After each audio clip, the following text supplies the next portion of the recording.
Yeah, this is what one of the I think of as a kind of snapshot poem. So it's something that I just saw, and then I think Edwin Morgan was the person that kind of first did this, and then you just try to write it as you see it without Mm-hmm. commenting. So 3 days, Christmas. In the packed department store, shoppers laden like Sherpas trek through forests of synthetic trees, wade through drifts of special offers. In the midst of this throng, under twinkling tinfoil stars, she wanders alone, unsandaled feet, donkey brown coat, buttoned up all wrong. Perched upon her unbrushed hair, a crown of tinsel thorn. Crowds parts before her like a Red Sea miracle.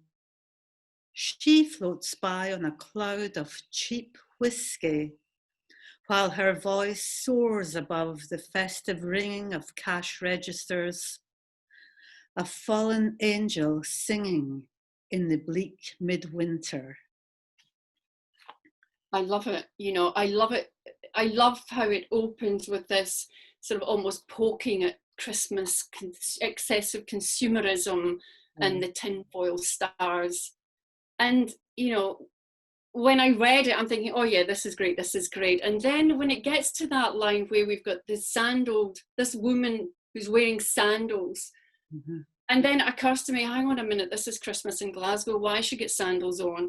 And then when you go down to the next line, talking about the coat buttoned up wrong, I immediately feel uncomfortable. And I think, what's going on here? There's something's not right. Because as you said in the beginning, it could almost appear to be just a snapshot of a scene.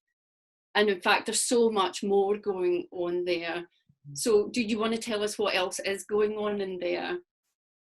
Well, she was quite obviously, she was obviously an alcoholic and living rough. And it was exactly as I describe it. I've not added anything. She had socks on, and I don't think I managed to get the socks in there.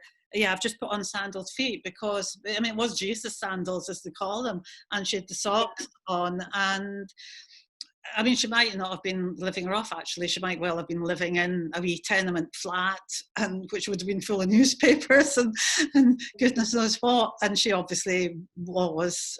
There was a whiff of whiskey. I think she might even have had a bottle of whiskey in her, in her pocket or her hand. And the thing was, everybody was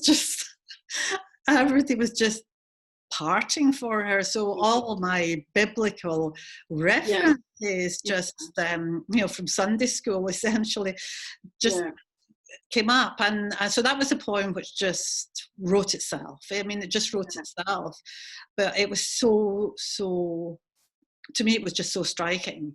And so I didn't have to, so that poem surprised me. I didn't have to plan, I didn't have to think. It just, that's it. That was a poem that just came on her. So one of those examples of a poem that you weren't sure of where that one was going to go.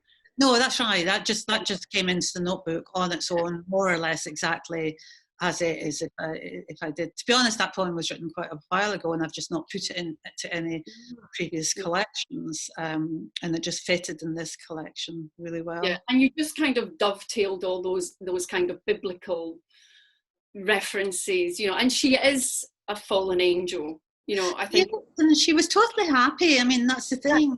She was happy in her world, and so, I don't know, someone else maybe put the tinsel on her hair, but maybe she put it on. She just looked happy. So in amongst all of this kind of, the Sherpas getting the shop around her and the cash registers ringing out. For me, it's a really powerful poem, yes. And I kind of imagine that woman's isolation in amongst this Christmas frenzy, Yes, that's right. And I just find it a really, really striking poem. I love it so. I really love it so much.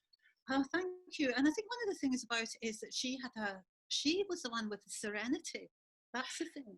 Yeah, and the other thing, when you talk about, she's in the donkey brown coat, it's buttoned up all wrong.